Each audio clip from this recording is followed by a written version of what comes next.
Fala galera, seja bem-vindo ao canal Unidev, meu canal sobre desenvolvimento web. Eu sou o Nicário e hoje eu quero na verdade filosofar sobre o que é o HTML, como a gente usa ele de fato para o navegador entender a sua utilização, tá bom? Então, se você é novo no canal, não deixe de se inscrever e deixar seu like para receber mais vídeos como esse, beleza? Vamos lá! Primeiro de tudo, a gente precisa entender o que é o HTML, tá? Então, o HTML basicamente é uma linguagem de marcação utilizada há muitos anos, desde a Guerra Fria, para poder estruturar melhor o texto. Basicamente é isso, é HTML, beleza? E aí, essa estrutura, ela se torna mais semântica. Mas o que quer dizer semântico, se a gente parar para pensar? Semântico, basicamente, é algo relativo, é um significado relativo. Então vamos pensar aqui, eu tenho uma palavra como uma cadeira, por exemplo. Se eu pegar essa cadeira e eu definir que ela tem 4 ela tem 4 pés, ela tem um encosto, como é que eu sei isso? Porque eu já vi uma cadeira e eu entendo uma cadeira. E eu entendo o que é uma cadeira. Só que para o navegador não é assim que funciona. Ele não tem previamente esse significado das coisas. Então a gente precisa atribuir a ele valores e informações para que ele interprete e passe para o navegador e passe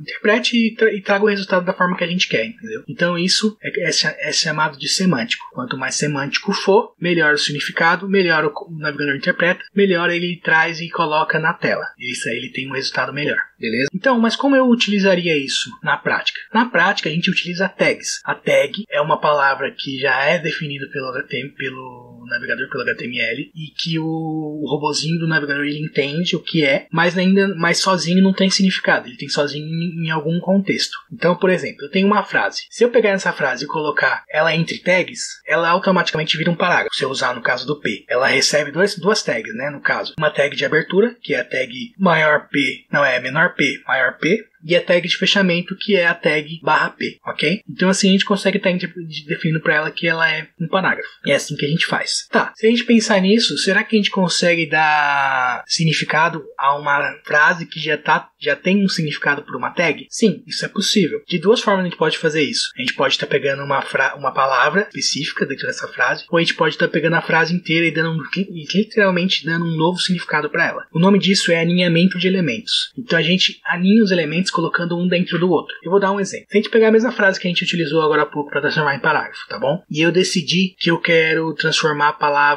uma palavra dela em bold, né? Bold é ficar mais escuro que o resto. Ok, como eu faria isso? Bem, se você pensar de uma forma óbvia, é só eu pegar a palavra e colocar ela entre tags, né? E assim eu conseguiria, com a tag de abertura e tag de fechamento. Então assim eu conseguiria estar transformando ela em bold, por exemplo. E de fato é isso. É bem simples e bem óbvio. Se a gente fizer isso, a gente vai conseguir ter essa informação da forma que a gente quer. E automaticamente você tem um contexto. Pensa na literatura portuguesa. Você tem uma palavra e essa palavra sozinha tem um significado, mas quando ela está num contexto, ela pode ter outro significado. Então é da mesma forma. Se você dá um contexto para ela pode receber outro tipo de informação. Ela pode transmitir uma outra informação para você a partir desse contexto que ela foi inserida. Beleza? Então vamos lá. Agora, se a gente parar para pensar, ok, mas eu disse que isso seria para uma palavra específica dentro de uma frase. E se eu falar, né, de novo, falando que eu consigo pegar uma frase inteira e dar totalmente outro contexto para ela? Isso faz algum sentido? Se a gente pensar na língua portuguesa, a gente consegue dar o contexto,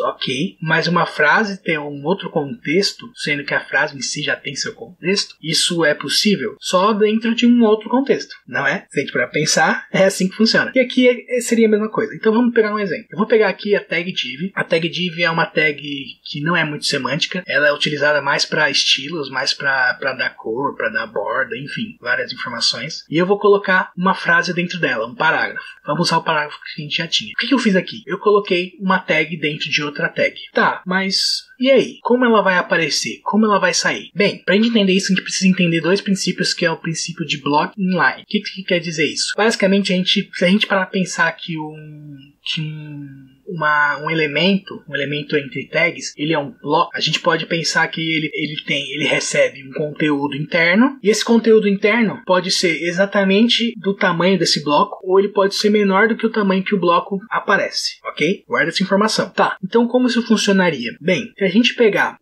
na questão do inline, o que é um inline? É um conteúdo interno, ele é equivalente ao tamanho desse bloco. Então ele começa onde começa o conteúdo e termina onde termina o conteúdo. E o block seria o caso de um elemento que ocupa um espaço menor do que o tamanho que o bloco tem. Então ele começa onde tem o bloco, onde começa o conteúdo, mas ele é maior que o tamanho do conteúdo. Normalmente indo até o final da linha, tá bom? Se a gente ainda pensar em questão de texto, né? Ainda até o final da linha. Então a gente tem isso. E aí o que acontece? No inline a gente consegue colocar outro elemento do lado dele e o block não. O block ocupa totalmente o espaço de uma linha, obrigando que os outros elementos fiquem embaixo dele. Se a gente parar pra pensar, tudo se define a isso. Tudo se define a blocos e caixas. Bem, vamos pensar em caixa, que caixa acho que é um pouco melhor de entender. Tá, voltando lá à pergunta que eu fiz sobre a gente alinhar uma frase inteira dentro de outra frase e fazer com que ela se torne dentro de um outro elemento e fazer com que ela se torne uma outra coisa. Bem, para isso se a gente pensar em caixas, ele vai se encaixar melhor. Nós temos uma caixa, essa caixa tem seu conteúdo interno, e se eu jogar um elemento lá dentro, esse elemento vai ocupar o espaço ali dentro. Lembrando, pode ser um espaço inline ou pode ser um espaço block,